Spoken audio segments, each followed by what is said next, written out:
Before we actually hop into the games for today's episode, we do have a few things to go over, and one of those things is the 2022 draft. We have the 13th overall pick based on where we finished in last year's standings, and with that 13th overall pick, we are taking Marco Murillo, a 22-year-old right-handed pitcher out of Venezuela. And then we did not have a second-round pick because we signed Baez and we lost that pick, but we did get a compensation pick because we lost Buster Posey, and with that pick, we took Willie Arroyo, a 21-year-old left-handed pitcher from the state of California. In the third round, we took Julian Ozuna, an 18-year-old right-handed pitcher from Missouri.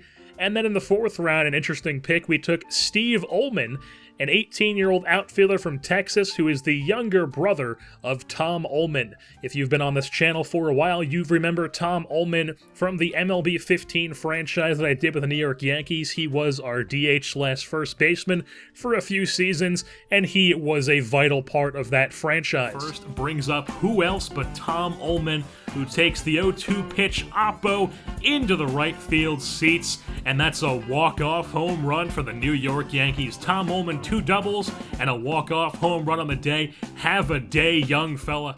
I have no idea what I was thinking with the giant watermark that blocked a pretty good portion of the screen on my videos back then. But yeah, Steve Ullman is the younger brother of Tom Ullman from that franchise, so hopefully Steve can actually put together something in our franchise and maybe be a decent outfielder for us at the major league level at some point. He's not as highly touted of a prospect as his brother Tom, so we'll take a few years to the minor leagues, but hopefully we do see him at some point. And then in the fifth round, we took Roger Manzanillo, a first baseman, 20-year-old first baseman from Venezuela. And then in the sixth and final round, we took Benjamin Moser, a 23-year-old right-handed pitcher from the country of Canada.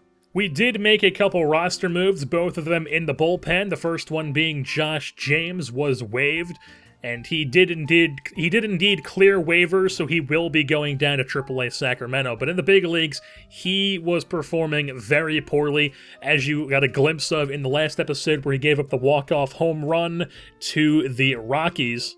Through 33 and a third innings pitched this year in the big leagues, he gave up 35 earned runs, 37 total, 13 home runs, 19 walks, a 9.45 ERA, a 7.98 FIP, and he already had a negative 1.3 WAR. So Josh James, he's going down to AAA. I doubt he's back up until September call-ups at least. And Tayron Guerrero was also waived. He also cleared waivers, so they're both going to be in AAA for us.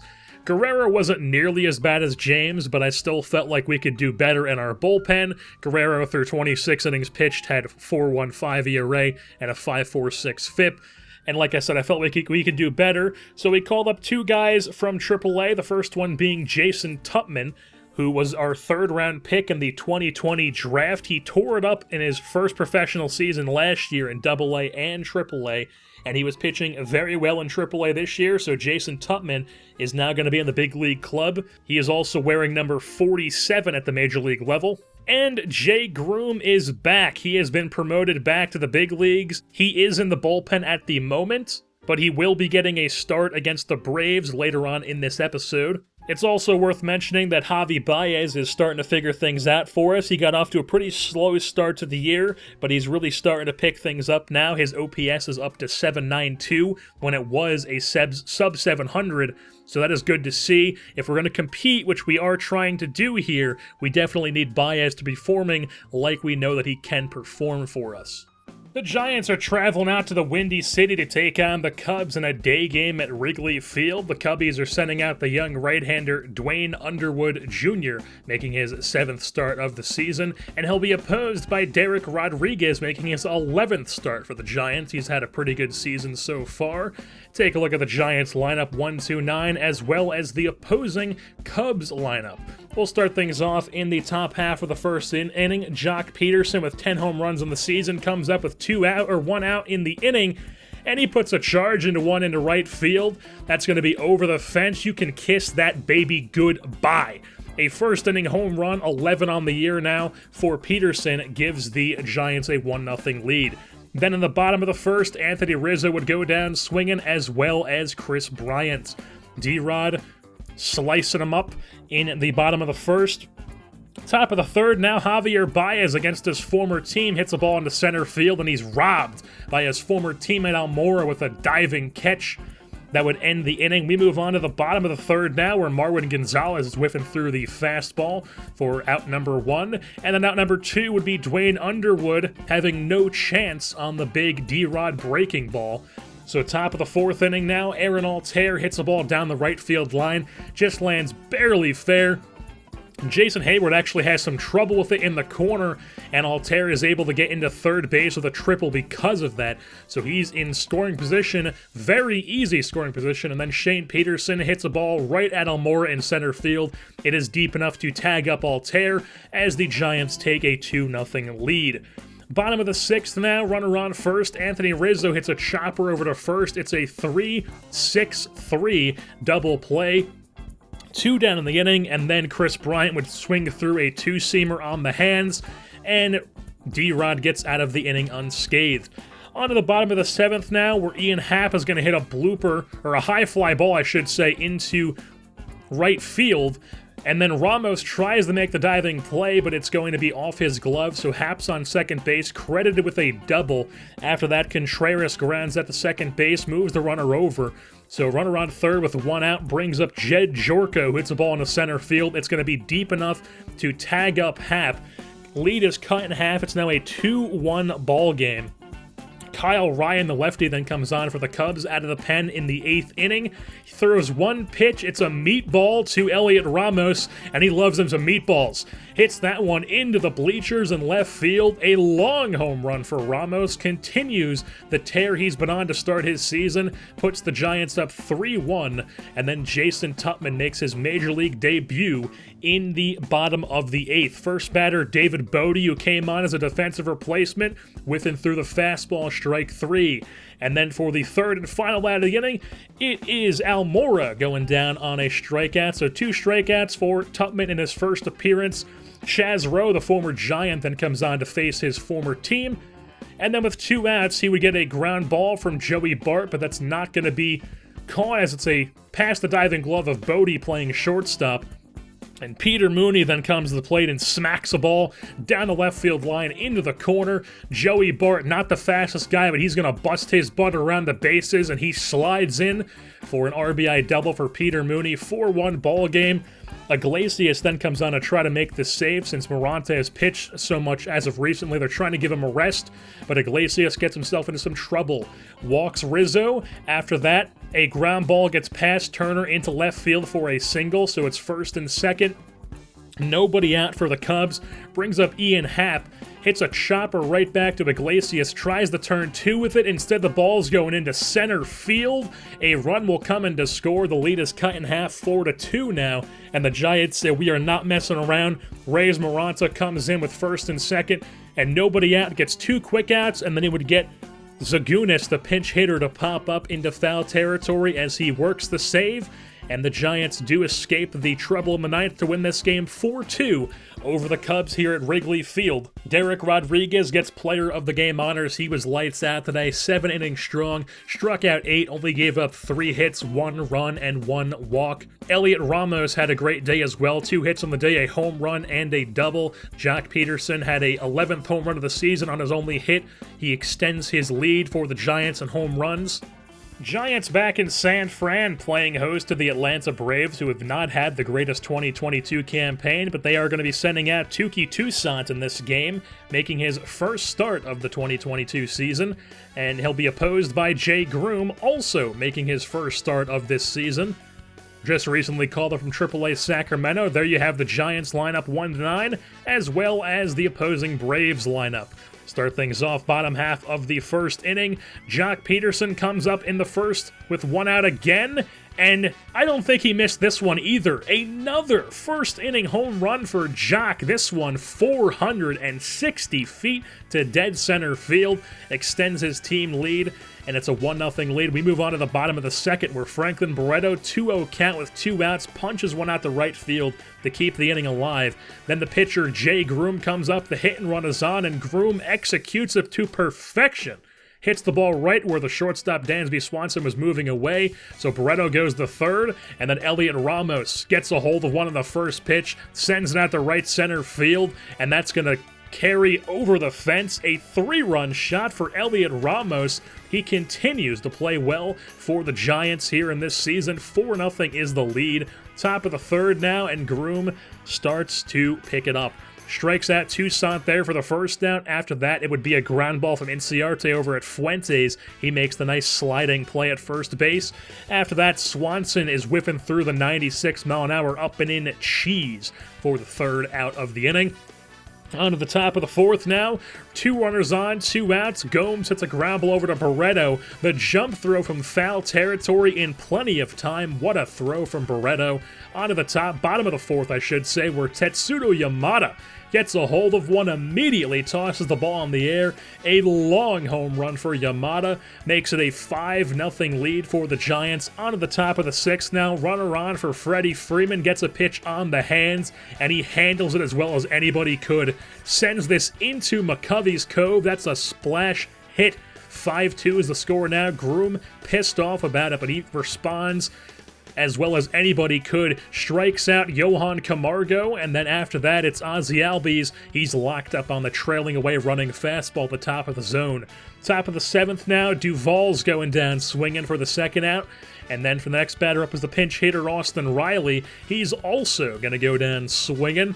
We move on to the top of the eighth as Groom was dominant in this game, and he comes out replaced by TJ Trejo in the eighth inning. Runners on first and second, nobody out, as he would get Acuna to strike out on the big curveball that Trejo has. And then Freddie Freeman grounds into a 3-6-3 inning-ending double play. Trejo manages to get to 2 most dangerous hitters in the Braves lineup out.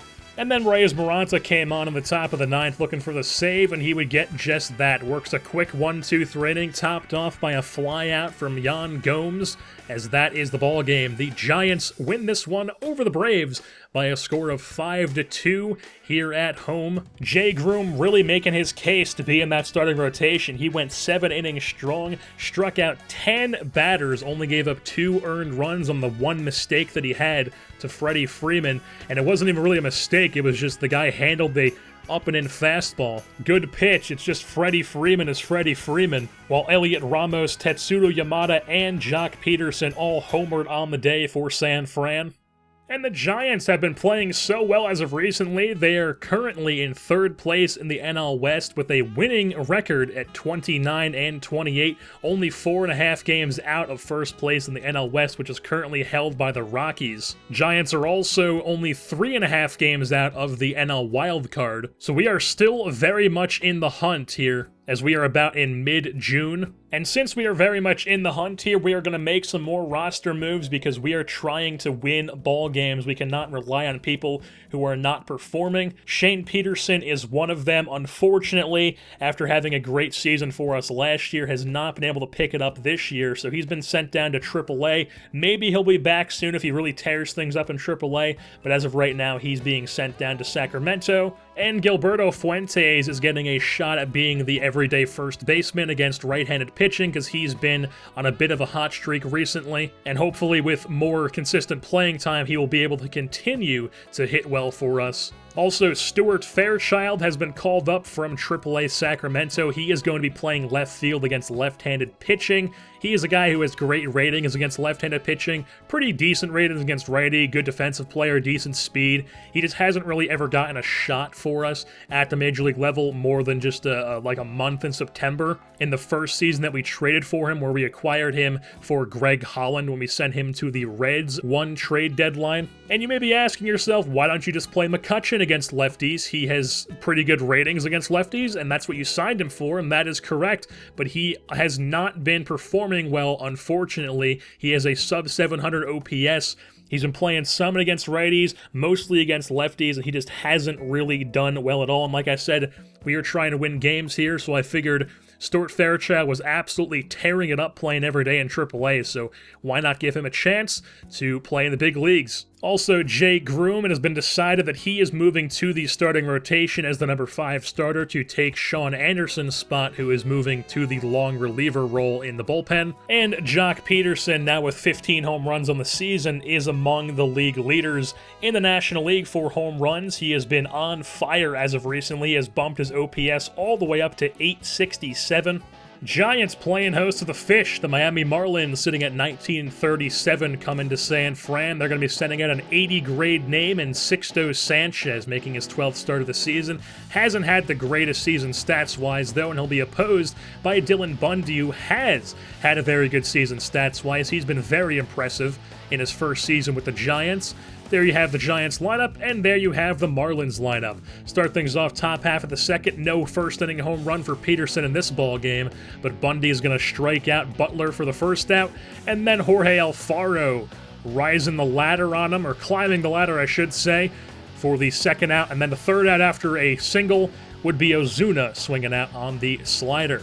So Bundy, 3 strikeouts in the second. Bottom half of the frame now. Bart hits a ball down the third base line, but Brian Anderson makes a sliding grab and then fires it over to first to retire Bart. And then on the bottom of the third now, Peter Mooney connects on a pitch. A no-doubt home run for Peter Mooney, the 5'6" hit machine. Hasn't had the greatest year so far, but he has his 7th home run right there, puts the Giants up 1-0. Top of the 5th now, Jose Ozuna gets a slider that does not slide, and he ties the game up. Solo shot for the Marlins of their own, and it's now a 1-1 ball game.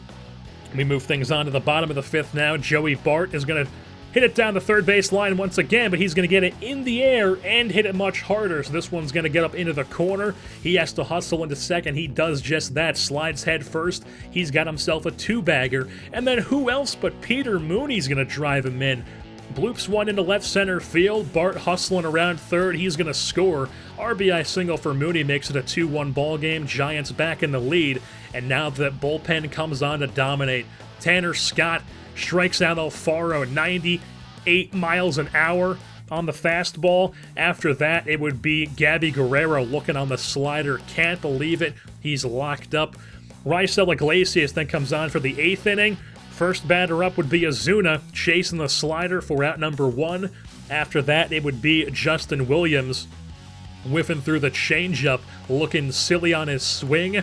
And then after a little dinky single, it would be Giambroni whiffing through the slider for out number 3. We move things on to the 9th inning, where Maranta comes on looking for the save. First batter he's facing, Rosel Herrera, going down looking on the changeup that nicks the bottom half of the zone. And then for the third out, it would be Butler whiffing through that same changeup as Maranta. 2 strikeouts for him. The bullpen dominates the 7th, 8th, and 9th. Bundy dominates 1 through 6th, and the Giants, despite only scoring 2 runs, pretty easily win this game over the Marlins. Bundy gets player of the game honors, pitched 6 innings, like I said, struck out 6, only gave up 4 hits and 1 run on that hanging slider that he threw to Jose Ozuna, while Peter Mooney had a solo shot and a bloop RBI single for his 2 hits of the game. That was all the Giants needed to win this game over the lowly Marlins. With that being said, that's going to wrap things up here for this edition of the San Francisco Giants franchise. I've been your host, Jersey Born, and I am saying I would appreciate J. Cole's music a lot more if he decided to stop using lines like "we came from nothing" like the Big Bang Theory.